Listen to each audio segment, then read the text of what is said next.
A large number of women, 150 plus, have been killed in the wars in Iraq and Afghanistan. Their sacrifice is very much the same as the sacrifice of their predecessors. Whether it was a woman who disguised herself on the battlefield in the Civil War, or an Army nurse dying of influenza in World War I, their steadfastness in working through discrimination, inequalities, and doing it for the love of country, doing it to serve, really reflects that determination. And also then reflects the changes that can come about because of that. The definition of the word sacrifice is giving up something of lesser value for the greater good. Women have done this unselfishly for centuries. It's a willingness, it's a desire to matter, to do more, to be more.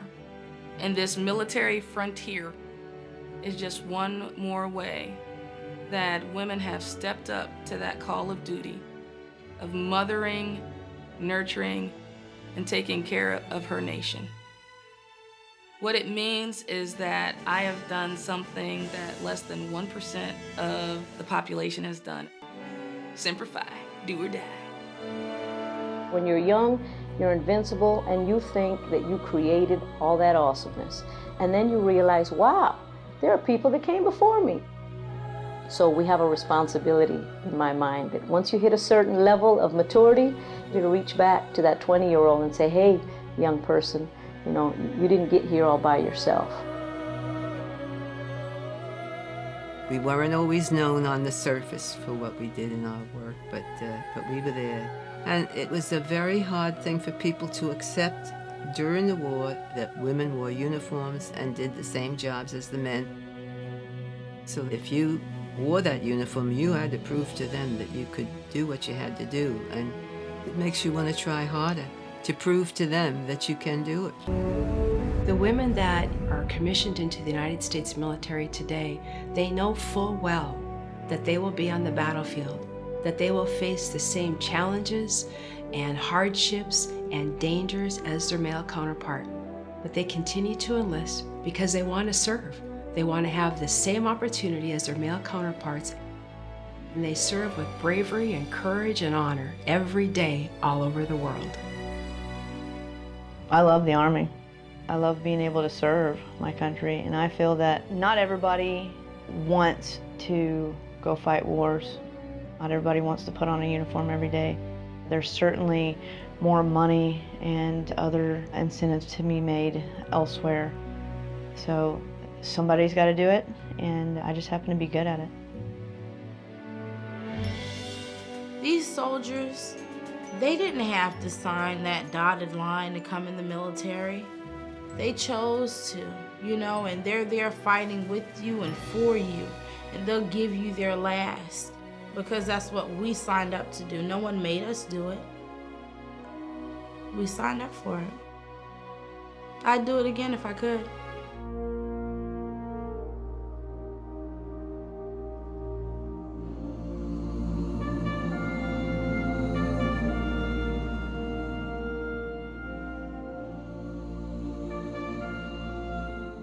For every woman that serves, just like for every man, is their willingness to answer the call. You know, this nation says, who will protect us? Who will come forward? Who will leave your homes? Who will leave your families and protect not just your neighbors and the people you love, but people from across the country that you will never know, who will never thank you? Who will do this? And these women said, I will. And they stepped forward. And they all volunteered to do it.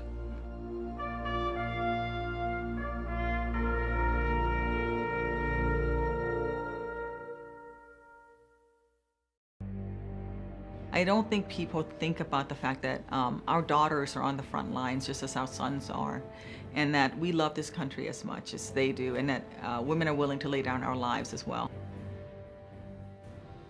I felt the Army had prepared me, given me incredible opportunities to command and lead soldiers, civilians, at such a critical time. And I think what we found during Desert Storm is that we had systems that hadn't necessarily been modernized sufficiently to accommodate a massive movement of people, equipment, and supplies like we did. There were many women in World War II that accomplished remarkable things. And one of those examples is Charity Adams.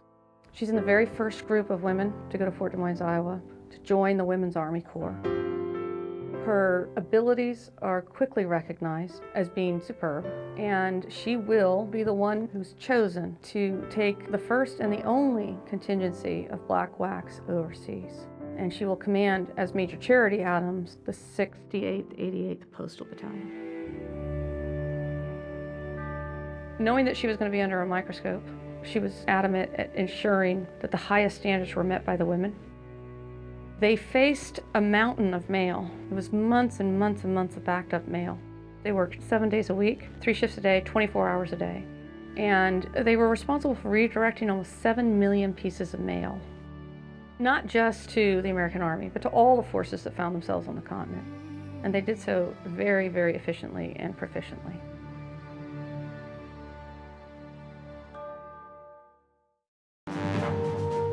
Anybody can be a leader, and gender has nothing to do with it. If you can do it, do it.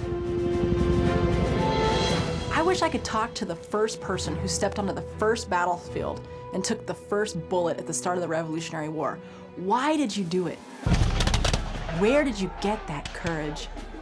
And it's a fundamental story of patriotism. And I'm sure that the women who served in the Revolutionary War, they did it for the same reason.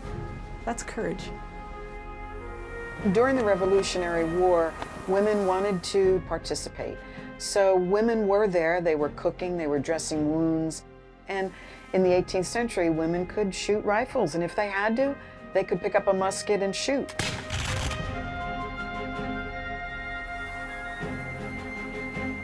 Molly Pitcher is a legend. And in fact, this term Molly Pitcher comes from that idea that this is a woman with a pitcher of water. I think actually Molly Pitcher represents a full gamut of women in terms of the kinds of things that they did.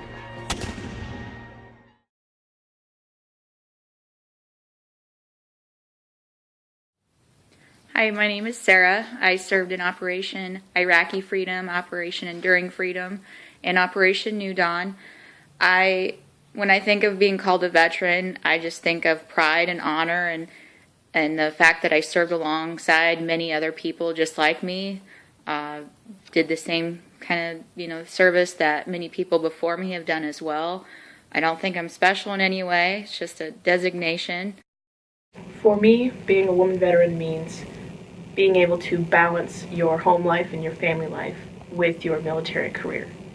You have to be 100% a soldier and leader, as well as being 100% of a mother and wife.